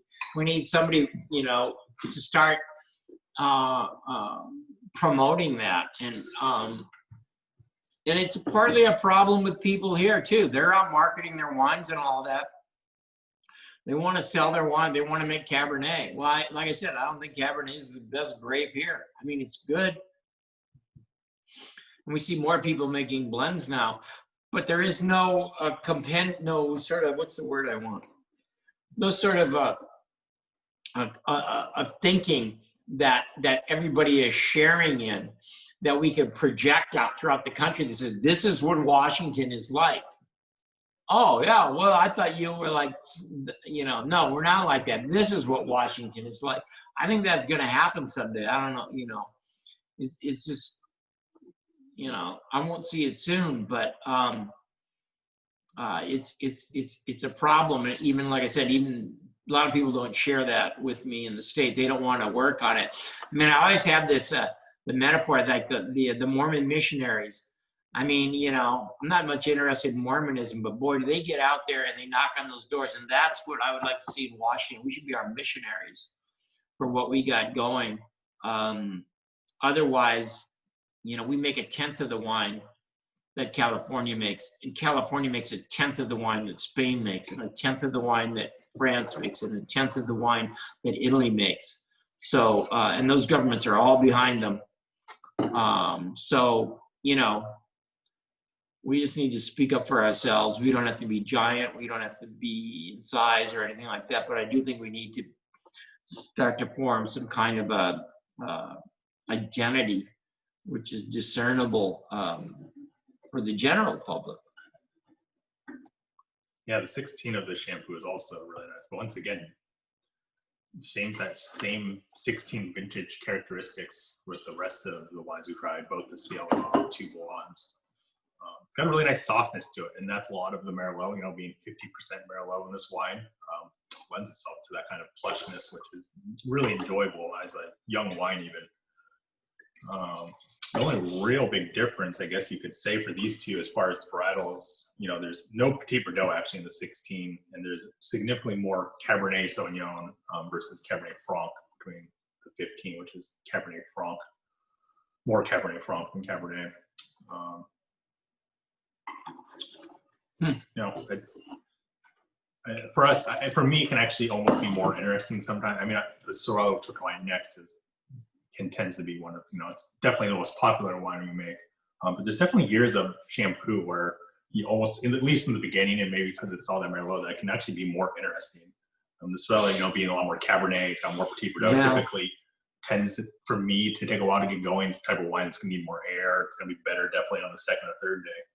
I mean, I've gone back and sometimes tried wines from shampoo, and in this one right here, I actually like the 16 more, the more Cab Franc. It's not a ton more, but it's enough to make a difference. It's like, well, it is. It's like, you know, 20% difference. Something there in the middle that pushes through on the 16 that the 15 is still waiting to resolve itself. Keeping up with I'm glad you guys are asking and commenting on the chat, makes it a little bit easier. Yeah, Madame Puckett's, I'm not super familiar with her. I see her around. Madame Puckett's a wine writer / like, she's more of a personality. No, I don't know her. She's sharp. The videos she does online are fun, and they're definitely aimed at more broad appeal. Yeah, that's someone who I got to reach out to. She lives here? Yeah, she's from Seattle. I don't think she's ever actually been out to the winery yet, but I've talked to her about that, so that's something I should get on to. I'm going to check on what Doug, the next time who's watching us, mentioned. The main sponsor for our wine conference in Seattle ended up being the Czech Republic. That's right.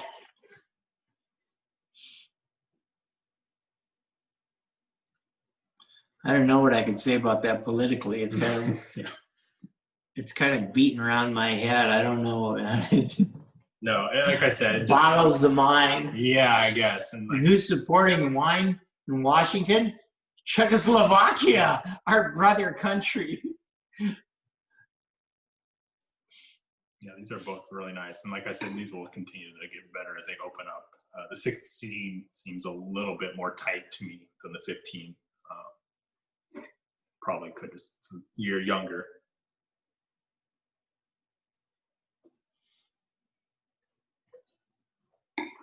But once again, really nice. Like I said, this is the tannin structure, and this is so much different than the Ciel du Cheval wines. I mean, it's like night and day. And two blondes too. And two blondes, yeah. I mean, it's just a much different structure. I mean, this is what, when people talk about like silky tannins in wine, this is for me a perfect example.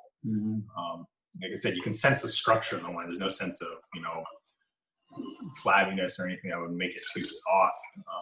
But like I said, the way the middle and the finish is just... Boy, and it gets, you know, the 15 after you open a few minutes, kind of a sappy kind of quality, which I like in wine. And kind of an after, you know, on the end of the wine, this kind of, you know, presence in your mouth, this kind of sort of lip smacking kind of quality without actually smacking your lips.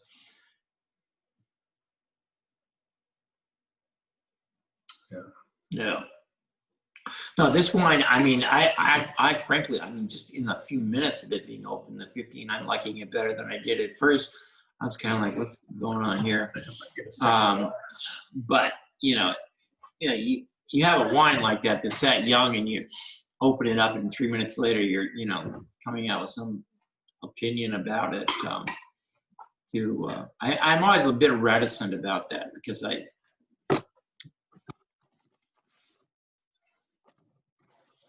not that reticence has really ever slowed me down, but. Last but not least, we have 2 vintages of Sorella, both done for the 15 and the 16. I remember I was pouring wine somewhere, I don't know, New York, I can't remember where. And this guy said to me, well, it says Sorella on here, or Seven Hills. How come it doesn't say the vineyard? You have vineyard and everything else. And I kind of dawned on me. I was like, oh yeah, really? They're not. So there it is, Shampoo Vineyard. And it's been made, I used to make the wine from whatever vineyards I wanted to. But starting in 2000, it's been all Shampoo.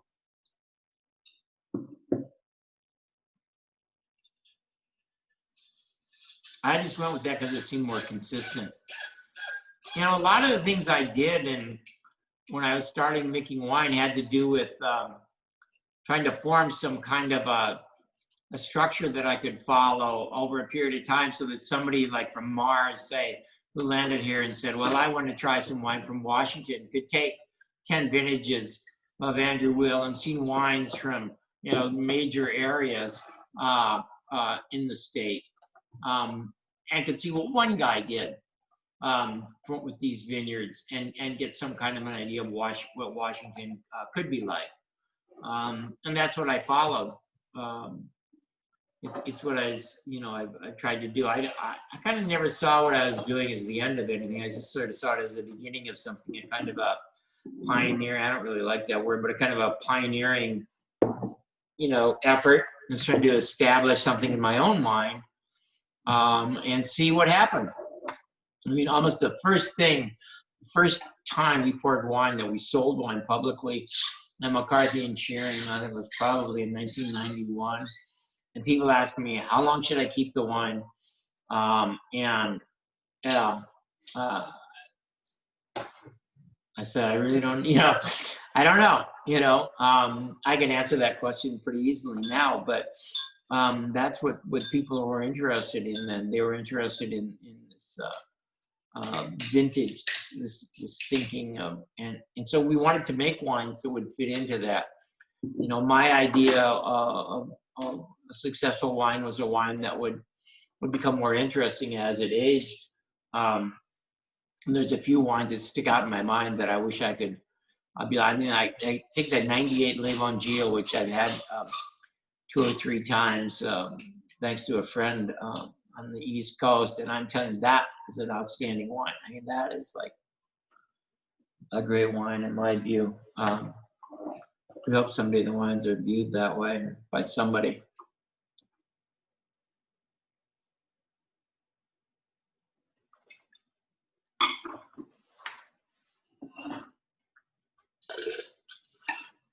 Well, I'd say right off the bat, that's an attractive wine to me. Yeah, that's Washington Cab right there. I mean, that's a Washington wine.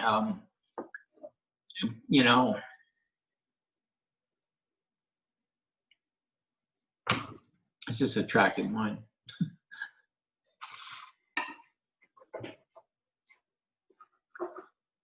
It's 85% Cabernet. I mean, we could have called it Cabernet, but.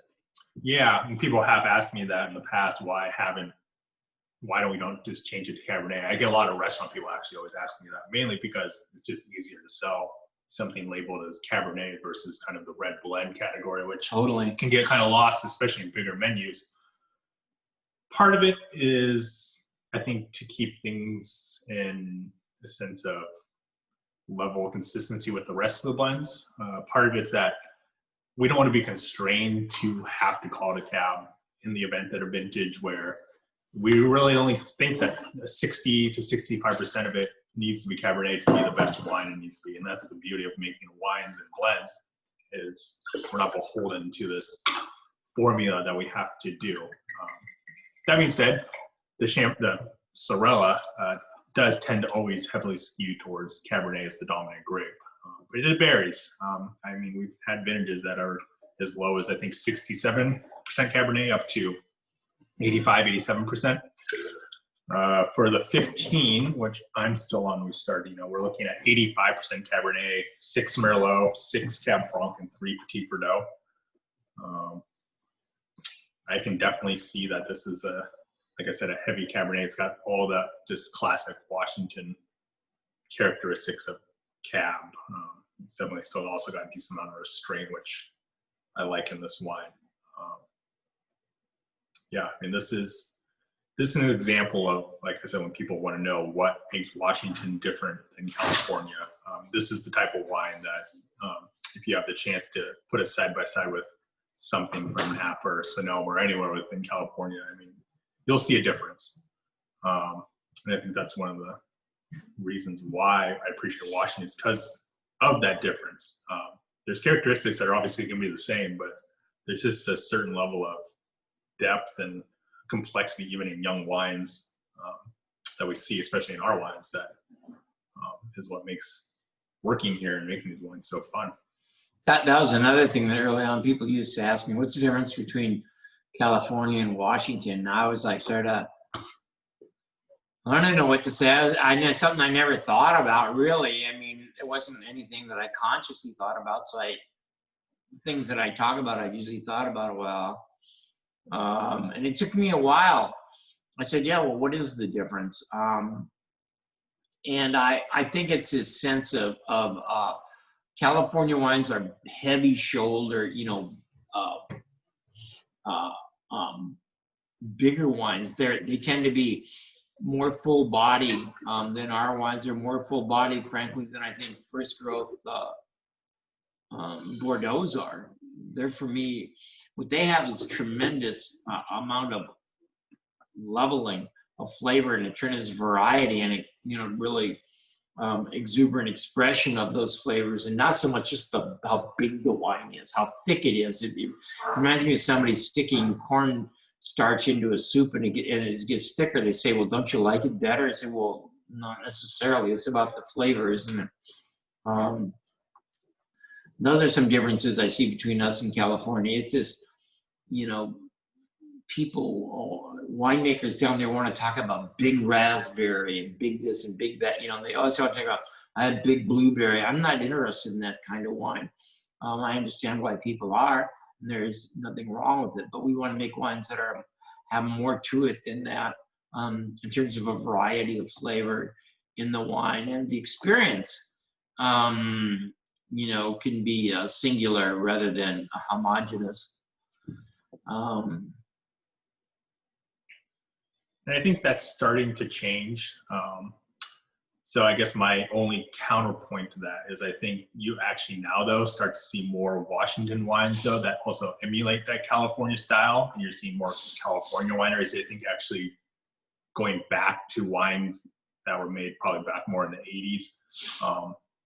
Yeah, I think that's going on, there's too. Definitely some classic California wineries, too. I appreciate that. I've always had a more elegant kind of style. I was recently chatting with a sales rep at Ridge Winery, is one of their regional I've sales. always liked Ridge. Yeah, those wines too have always exhibited a sense of Ridge is that just. I mean, I remember thinking one day I was trying a Ridge wine 25 years ago or more when I was working, and I thought, God, this is kind of the Latour of Washington. I mean, you could make a case for it being the best winery in the country,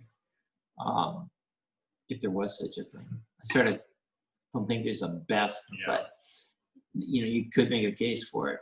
It's an impressive winery. So, like I said, when people do ask that question, it can also be hard, I think, to answer it, because broad stroking places can also be almost misinformation when I talk to people too, because like I said, I try to try as much Washington wine. Like I said, while there are a lot of really interesting terroir-driven Washington-style wines, there are a lot of wineries here that are also making wines for specific types of tastes and stuff that I wouldn't necessarily be able to pick out as Washington, trying them in a blind tasting.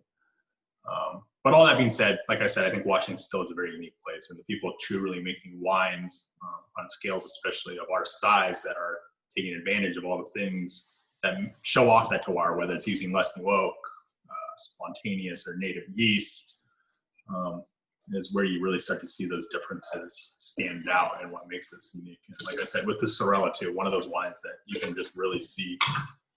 Boy, they have great texture. I mean, those wines are interesting. So that is the final wine, that's 16 Sorella. So that drives me right back to trying. So we're going to go through and try a Wines. few more wines. Like I said, if anyone listening had any wines you want us to talk about or revisit, by all means, let us know. Or if, like I said, you have any other questions, like I said, we'll be hanging out here for a few more minutes trying these wines. But we do thank everyone for joining us today.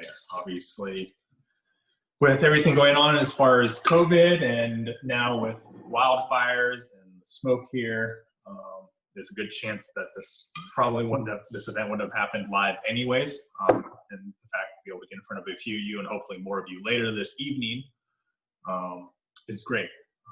It's definitely new for us to be doing something like this versus obviously in-person tasting with obviously all the accompanying parts to a Andrew Will open house, such as pizza and sausage and everything. But it's also a great chance for us then to be able to talk to you guys directly about all these wines at once, because usually we're both so busy running around managing everything at the open house, we don't get a lot of chance to sit down and really talk about the wines. So this has been nice. Let's see, Doug's got a question. Majority of my annual wines are 2006 to 2009. What should I drink first? I tend to sit on my wines too long. Any thoughts? Let's see. I'll drink the 6. Oh, 6 to what? 09. I would drink the 6 first, and then the 8, and then the 9, then the 7. I tried a 9 recently, and it was a hot year. It was a very warm year. The wine was impressive to me. I mean, it wasn't anywhere near like what I remembered. I thought it was really good. Didn't have any of the kind of jammy qualities that can get in the way for me. And I started to see the same thing with some of these wines like 01 and 3 that I, started dogging them in my mind because they weren't what I wanted them to be. But boy, when you try the wines right now, they have a sense of depth and bearing, a kind of a sense of place about them, not only, as a geographical thing, but also as a kind of I don't know how to say it, as a kind of a sense of place about the way they taste, not in a geographical sense, but in a kind of an enological and a sort of a sense of what's the word I want for restaurants? What do you call somebody who's sort of not a gourmet, but anyway, that kind of part of life. It was pretty interesting trying them.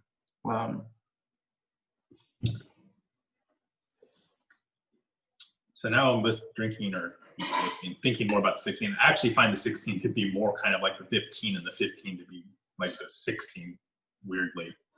The 16, the acid actually seems a little bit brighter and more forward than the 15 side by side, which I saw in the other 15s. But it still has that same kind of depth that you always see in Sorella. You can see right down the line here, though. Every 16 is like a 16. Every 15 is like a 15. Yeah, I mean, definitely the first 3. I mean, that's with the weight and the structure of the wines. And as we've stressed, it's surprising when you have almost 50% more grapes coming off the same vineyards in 16, 30% less in 15, 20% more or so, maybe a little bit more than that in 16. None of that intentional in either vintage. And yet you see the how well formed the wines have become from 16 it's just interesting, you know, when you think about it, and all the stuff you read about what, you know, ripening and, you know, all this insane sort of almost obsessive fetish like talk about low vintages and I mean small, you know, small yields and all of this kind of stuff, and you realize after a while that it really isn't the case. I know Dominique Lafone said, you know, that he liked if he was getting 3 tons per acre in a vintage or 4, he would take it. That's what the vintage gave him. That's what he was taking. If you want to have less, then pull out some vines. But he was going to take what he got, and he wasn't going to sort of try to emasculate vintages or change them one way or the other. That way, he wanted to see what the vintage gave him. I think that's very true. And there's just too much nonsense goes on talking about these, you know, things because we would see them over in these national writers repeating this stuff over and over, hundreds, if not thousands of times. And eventually you start to think, well, I'm reading this thing, and he's right. That's why I'm reading it. I'm giving him my, you know, you know, my you know, he's an authoritative person because I think he's an authoritative person. And so you start to believe him because you want to believe him. If you go back and try some of these wines and see what they've done, and I've listened to them too, and I've learned a lot too from a lot of people, but I've had to rethink it too. And a lot of it just doesn't, isn't so. It's just not true that if you have 2 tons per acre, you necessarily have a better wine than if you have 3 tons per acre. It's false. But yeah, no, I mean, even going back to what Doug was asking too about when I should drink them, I mean, one thing about Washington wines, at least the well-made ones I've seen so far, is that they can just age for a really long time. And that window of aging is it's a relatively even curve, I guess, let's put it that way, that once these wines get to a really nice drinking window, they tend to stay there for quite some time. And even when the wine probably is not going to get any more interesting or complex, the downslope, I guess, the point at which the wine's probably not changing is much slower than I think a lot of wines I've tried from other regions that are aged. There's not this drop off in quality where all of a sudden if you miss the window, the wine is not good. It might not be any different. No, I know. It might lose a little bit more fruit, but it's especially since you start buying a lot of wine and you forget about some of the wine you have. And you go back and try it. What's more disappointing than, you know, you try the wine, it's like it's gone, you know, it's just a kind of a waste of things. And then there's, you know, sometimes people just like more exuberant wines and they want to drink them younger, and do it. You know, I mean, as I was saying, that there isn't anything wrong with most. There's some wines like some Saint Estèphes and stuff where I just think you absolutely have to keep them for a long time. But most wines that are made in America, you can enjoy early on or later. Just depends on what you like. The older I've gotten, though, I have to say, I've just thought there's really something special and something more attractive to me about wines that that are well made and that have aged really well, that I just like it a lot more. I've tried, I don't know what I was trying, some older wines. Maybe it was even our wine, I don't know. And then went back and tried a 15 or something, and I was just sort of appalled by how little I liked the wine. Yeah, I mean, that's the part of the experience of making wine, is that you don't necessarily have to love every single wine that you make. I mean, this idea that, you know, we talk, I think, as an industry, that every vintage is, you know, the best vintage you've ever made, and there's never a bad vintage. I mean, I don't think it should even be thought about in those bad and good. I think they're just different. But we all have favorites, and the wines also continue to change too. I think that's just one of those things, like what I was talking about, is the 9s in the beginning. I don't know. We all thought they were going to be, because it was so hot, these wines would be big jammy. But now looking back on them after 11 years, you know, they evened off a lot more than we thought. And now they're actually more enjoyable than some of the wines we initially liked, probably from similar vintages surrounding us. I saw the same thing like with 03 Bordeaux. I happened to be in France in that summer. It was really hot. and the wines were, you know, and I thought they weren't going to be very good. And I have some old trees, but I opened them up and you wouldn't know it from trying them. That was what the weather was like. Yeah, and same thing goes for cool vintages from 10 and 11. I know I'm sure people listening here and people that will listen have some 10s and 11s in their cellars. Wines that when we released and bottled, even for that matter, were definitely, you could tell, cooler vintage wines. I mean, just, Yeah, we were picking, we certainly weren't done in Thanksgiving. yeah, but just the profile at the time seems so different, being sandwiched between vintages like 9 and 12. Totally different. Now, or Frightening. yeah, now I feel like the difference is not nearly as stark. No, it isn't. It's funny, isn't I had it? a 10 Sorella a couple weeks ago at a wine shop. Someone had brought one and was trying it. And while, yes, you could still tell it was a cool vintage wine versus like the 09, the difference between when we had started selling those wines side by side in, 2013, 14, the difference definitely did not seem as, like I said, stark anymore. So yeah, aging and cellaring wine is definitely part of the fun, I think, of wines, especially at this caliber. And like I said, I don't know if there's a perfect recipe for, like I said, when you should drink them. But I mentioned, there's definitely going to be some variation. There's going to be some wines that are going to be enjoyed better earlier on. But like at the end of the day, like I said, it's more about just opening them up and enjoying them. Like I said, wine, as we know, is an experience and is going to change with where you are and who you're with and what you're eating. So that's about it. Like I said, unless there's any last second thoughts or questions, I think we're pretty much going to wrap it up here. For any of you that came in later and missed some of the beginning, we do have part 2 to this going on where we'll have a really fun time and go through all these wines all over again, which actually should be interesting because, like I said, I'll have a couple hours. When's on part 2? Part 2 is at 4 p.m. What time is it now? You're looking at about 2:52. So we got ourselves a little break here for the next session. But yeah, thanks again for everyone who decided to watch. And like I said, stay safe out there. Bye. Bye.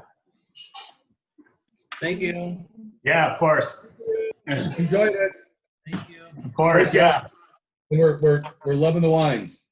Oh, good. Yeah, I'm glad you guys all got together too. That looks fun. Yeah. Well, big party, and we've got a big order coming up, so it's better yet. There we go. I like it. Well, thanks again for listening in, guys. And like I said, if you think of anything else you want to hear about or think about, feel free just to give us an email or something. Yeah. Awesome experience. So thank you. Yeah, of course. All right. Here's to you. Thank you. All right. So who needs shampoo? You need shampoo. No, I really, that's. We're going to do another one in an hour.